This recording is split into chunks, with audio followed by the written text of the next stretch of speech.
Mji Mkongwe ni sehemu ya kihistoria ya Zanzibar inayojulikana kwa urithi wake wa kiutamaduni na usanifu wa kipekee.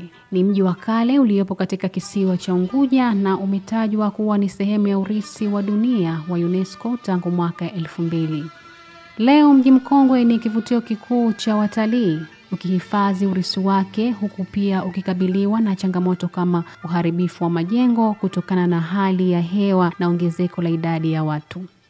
Mamlaka ya Mji Mkongwe imefanya ziara katika skuli za Mji Mkongwe ili kurudisha utamaduni wa asili katika michezo ya watoto ambayo zamani ilichezwa na mabibi na mababu zetu, ili kurudisha urithi usioshikika, yani intangible heritage. Waswahili wanasema samaki mkunja angali mbichi. Ziara hiyo ya kutembelea maskulini ni kuwahamasisha watoto ili waweze kuijua na kuicheza michezo iliyochezwa hapo zamani.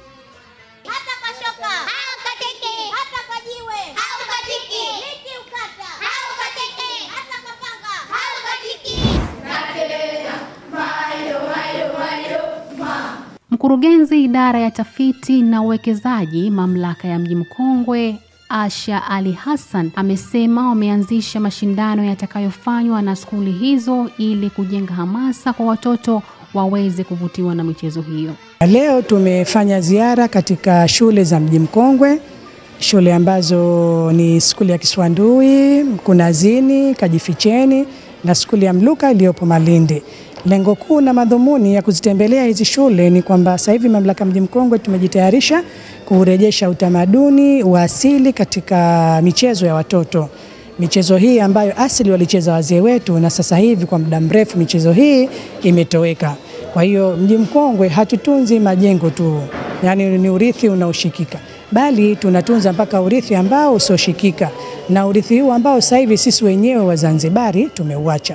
Kwa hiyo mamlaka iko kwenye harakati za kurejesha utamaduni huu usioshikika, yani ni intangible heritage, na tumeanzisha hizi kwa ajili ya kwamba tunawapa watoto kwa ajili ya kuanza kucheza, na wakiona watoto wenzao na wao wataiga, kwa sababu kwenye nchi za wenzetu utamaduni wao bado wanaendelea kuulinda, kuutunza na kuhifadhi. Sisi badala yake hapo tumeanza kuacha.